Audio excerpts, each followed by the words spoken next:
A deliberate responder, when evil strikes, is prepared to respond mentally and physically through training without emotion, undue consideration, or reflection with an appropriate amount of force.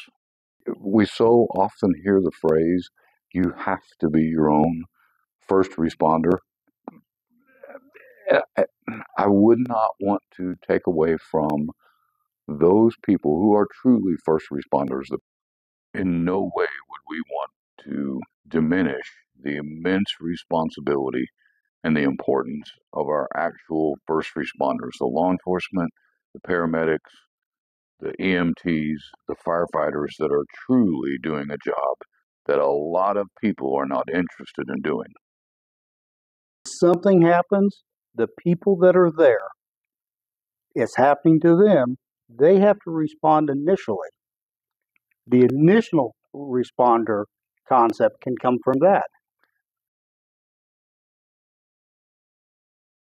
The initial responder is our job, but I think lots of times they're echoing something that they heard. In order to truly be an initial responder, we would require training and education. Protecting ourselves and our family is not an inherent skill that we're born with.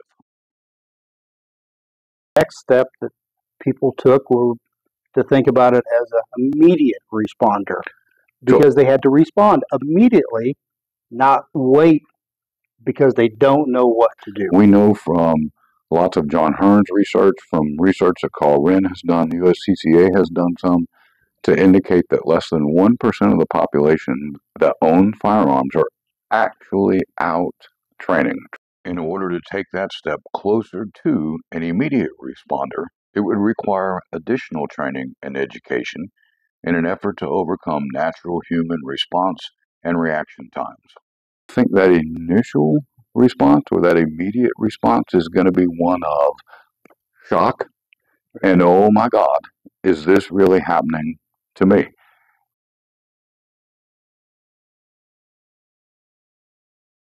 Words have meaning, and how important selecting the correct words actually are. That's where we came up with the word deliberate.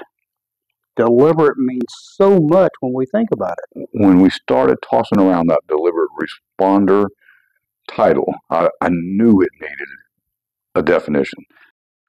So for our purposes, deliberate is resulting from careful and thorough consideration and an awareness of the consequences. A responder is a person who, through training, reacts quickly to respond to and deal with emergencies. A deliberate responder, when evil strikes, is prepared to respond mentally and physically through training without emotion, undue consideration, or reflection with an appropriate amount of force. The statistics that we can easiest see from 2017, 322 million people in the United States and 5.6 million reported aggravated assault. 1 in 58 people. To think that the world isn't dangerous that doesn't lead us towards that deliberate result that we might want to produce. The undue consideration part of it. When should we consider all of this? Before, as much before as we can. Well, as an example, we posted the video about concealed carry training on some of the local community Facebook groups. And a guy means well, I'm certain he means well, came back in and commented and said, oh, you don't even need a permit in Missouri anymore. And I referenced trying to provide correct guidance that, but there are restrictions. And the ones that confuse people the most, we talked about churches as an example. Right. You cannot carry a firearm in the state of Missouri, according to statute law, if you do not have a permit and not be guilty of a crime. It's unlawful use of a firearm. With a permit, you could go get permission from that governing body of that particular church, and it's no longer a criminal act with the concealed carry permit. The guy and there's so much misguided. The undue consideration side of this, as we developed the the definition piece to this, the undue consideration was having sorted out everything I could from a legal aspect, from a financial aspect, so that in that moment, I'm not having to, oh, what does the law say? What am I allowed to do? What do I have to do according to the law? How is this going to impact me if I do something? The deliberate responder concept is not just the mental and physical preparation to use a firearm, but also should include driving skills, medical skills, specifically emergency trauma care, overall health and fitness, and there are financial and legal considerations as well. Understand what we can do. Are we going to be reflecting back, thinking, can I even perform at this level? Right. Well, how many times have we used in one of the presentations the difference between can and may? Yes. And I remember when I was a kid, hey, can I go outside? And my mom would be like, well, I don't know, can you?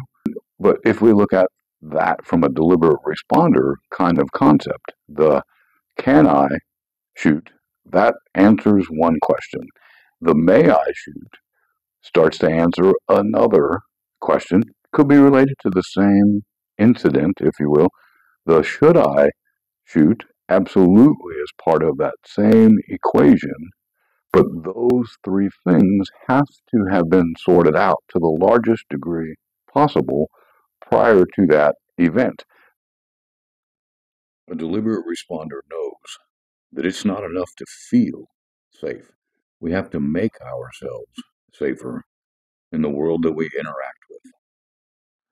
Always a student isn't just something a deliberate responder says. It's a lifestyle. We accept that we may never be good enough. But it's important to know how good we actually are, to know yourself and seek self-improvement. A deliberate responder embraces the fact that we won't rise to the level of our expectation in a life-threatening event. Rather, we will default to the highest level of training in any given area that we have mastered.